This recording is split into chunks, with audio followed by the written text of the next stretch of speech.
What's up, guys? It's time for another skeptical reaction. This time we're going to do something a little bit different. As an atheist myself, I try to find the best arguments to defend my position, but in doing so, I tend to come across a few bad ones as well. And so today I want to go over the top 3 arguments that I think are the worst in favor of atheism. The first thing we should do is probably define what atheism actually is, and it's had quite a few meanings over the years, and what atheism means to one person might differ from the next. But the way that I would describe atheism is the state of being unconvinced that a God exists. That's not to say that there is some absolute certainty that God does not exist. And I've been called different things. I've been called agnostic for this view. They say, well, you're not an atheist, you're an agnostic. I don't really care what you call me. I think that is atheism because I'm agnostic to it in the same way that I'm agnostic to invisible unicorns or pixies or anything like that. I'm not going to say that those things do not exist, and I know with absolute certainty, because anything could exist, especially when it's unfalsifiable. But when it comes to atheism, I do believe that I am atheist to invisible unicorns as well. I am atheist to leprechauns. I'm, an a-unicornist, a-leprechaunist. And that's not to say that these things don't exist, and I know that for certain, but I have a confidence level high enough to not be convinced at all that these things exist. But that leads me to my first argument here, which is to say that how could it possibly be any other way? How could God exist? There's no way that he could exist. How could God have created everything? How could there be some interdimensional being? How could Jesus have resurrected from the dead? Because we don't have any evidence of people resurrecting from the dead. Therefore, it could not have happened. This is a bad argument. To say that something could not have happened, especially when the supernatural and magic is involved, it's very difficult to actually put a 100% certainty stamp on anything. Because if this God, if this being, this deity, doesn't play by the same rules as our reality, then anything is possible. And so to say something like that, to be absolutely certain that there is no God, I think is a bad faith argument.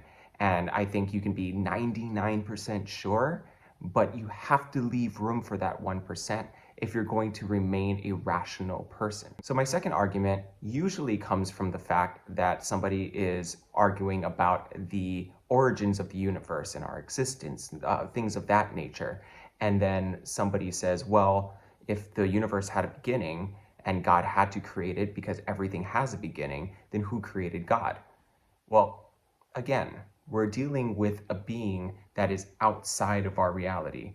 This being who could be anything, you can ascribe anything to it, any trait, any characteristic, all of those things, because it is an all-powerful, all-knowing, supernatural being. It doesn't play by the same rules. And so again, this is sort of a common thread that I see with a lot of these atheist arguments, to say that, well, if everything has a beginning, then God must have had a beginning. Well, you're putting some kind of certainty on there that God must have had a beginning, but God could have been eternal.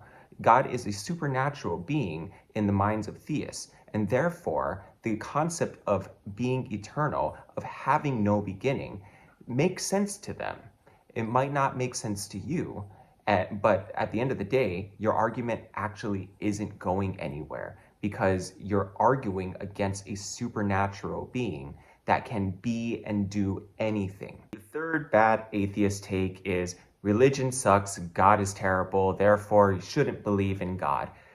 I understand where this comes from, but this really does nothing to prove anything about atheism or the non-existence of God. This is just a personal feeling that you have toward religion itself. And it really has nothing to do with atheism and everything to do with anti-theism, which is usually those two go hand in hand. But atheism only has to do with the God claim, and anti-theism is a specific feeling you have toward that God, toward that religion. And if it were proven to be true, you still wouldn't worship that God.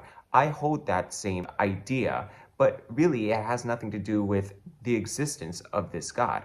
And there's very valid reasons for feeling this way. Why, if God exists, why the atrocities? Why the religious wars? Why is a theocratic government so much worse than a secular one?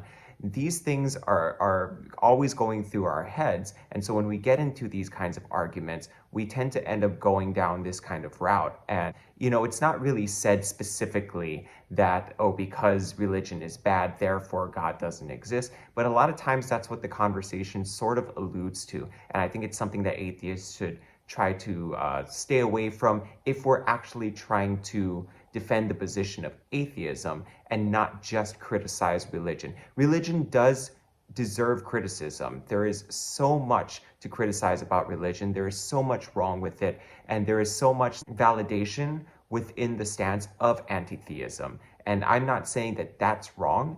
I'm just saying that it's a bad argument in favor of atheism. And not to mention, it sort of gives the believer some fuel to say what a lot of them do, which is, well, you just don't believe in God because you hate him, which is not the position that many of us hold. We don't hate something that we don't believe in. That doesn't make any sense. So those are my top 3 bad atheist arguments. Let me know what you think. Please like and subscribe for more of this content.